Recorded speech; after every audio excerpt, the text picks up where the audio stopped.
Hey everyone, welcome back. Today we're going to be talking about this whole complex thing called money and whether money is the answer to happiness.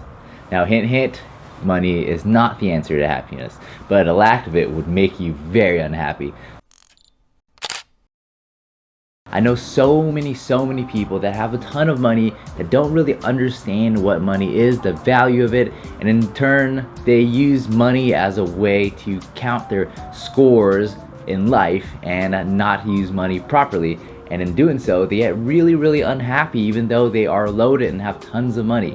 Today we're going to talk about how to approach money in a healthy way, and by doing so you can understand what the real value of money is, how to make $1 million literally if you understand this concept, and also not get too caught up in making a ton of money. So before we start, we got to talk about the concept of money and how that all started. When money was first invented hundreds of thousands of years ago, it was made as a way for people to exchange value in a way that's very common and universally accepted. Say for example, you work for an hour and you're getting paid minimum wage, that's like $12 here, and a quarter of that hour is $3, right? So you can take that $3 and you can go to the burger store like somewhere and buy a hamburger for $3. Now what that means is that quarter hour of your work time translates into the same value as a burger that's $3. Now if you want a better quality burger, you have to pay a bit more value for that. That means you might have to work half of an hour to get $6, and then now you can buy a $6 burger. And imagine you wanted to go to a gourmet fancy restaurant that has a great value proposition where they have a great experience, they have a fun place to dine, and they have a great atmosphere for you to enjoy and a killer burger. You might have to work that full hour to get your $12 and then go to that burger place and exchange that for the burger at that fancy place. Now you see how money works. You essentially trade your time, or you trade a value, which in your situation, if you're working minimum wage, you're trading the value of $12 for an hour's worth of work. And in doing so, you get $12 worth of value at the restaurant. So what this does is when people start associating money with getting things that they want, they get kind of caught up and they think about the things that they don't have. And they start thinking like, oh man, I wish I had more money so that I can get all these things that I don't have. But in reality, there are certain few things that once you have, the value of money actually starts declining. Okay, let me explain. Imagine you're very poor and you're living somewhere where you can't afford rent, you could barely afford to buy food, and so you're very stressed out. You're like, oh man, I wish I had more money so that I can fill and get these basic essential needs. That's when money is the most important, because when you have those essential needs not filled, you're gonna feel horrible. You're gonna feel like crap. And when money comes into play and you can afford that, you start feeling a lot better. Essentially, there's a hierarchy of needs that you need to fulfill, and at the bottom of that is all your essential things that you need every day in your life.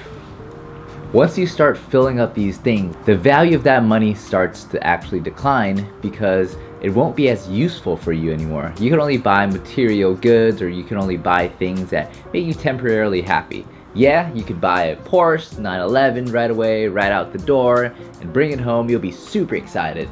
But imagine driving that Porsche for 2 years. After 2 years, you're not going to be as excited. Actually, even after a month or 2 months, you won't be as excited about it.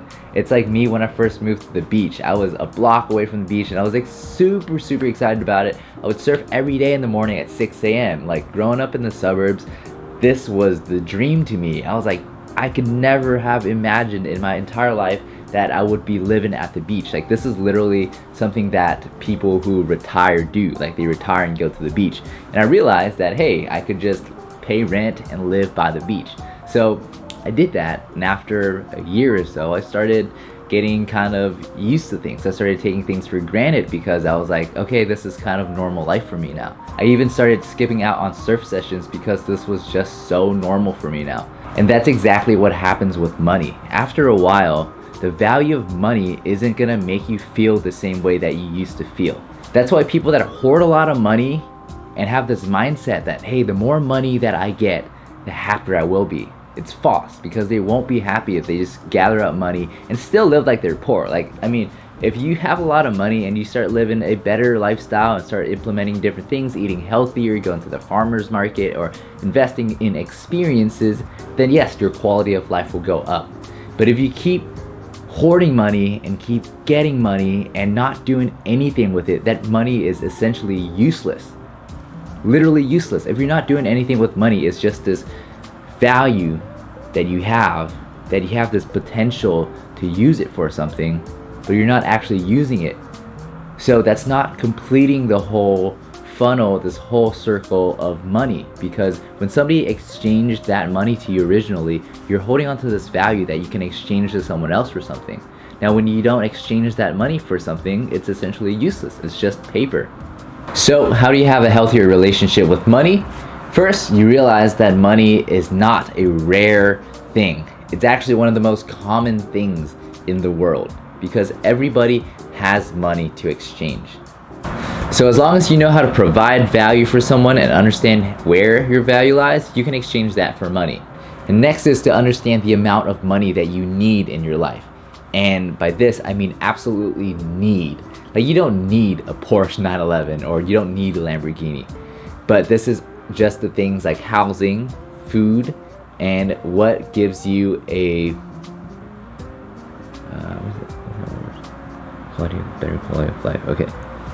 And next is to understand what you actually need, like the amount of money that you actually need to have a better quality of life. And that's having your essential needs met, such as housing and food and providing for your family. Those are like essentially the three things that you need to have met. Once you calculate all of that, you have a purpose and a reason to make your money. And anything else beyond that is actually just a win. And if you keep saving and don't spend your money or don't do anything with your money, that's actually a negative loss in your time, like you're losing time. And finally, realize that money is a means to an end and not the end goal itself. Because if you have a ton of money and you don't use it, it's literally worth nothing. And if you do use it, then awesome. You fill all your needs, you have all your needs met, and then you can start using the extra surplus money on things that would benefit your life. So I hope this helped. If you're in a place where you're not feeling the best about money, I hope this gives you some clarity, because money is just a very common thing. It's just an exchange of value, and if you can understand that, you can have a better grasp on what money is. Thanks a lot for watching. Make sure you subscribe and hit the bell so you get notification of all my new videos, and watch my other videos and see if you can learn something, because I share all these life tips that I've learned throughout the years that have made me so much more happier and enlightened as a person. Thanks again.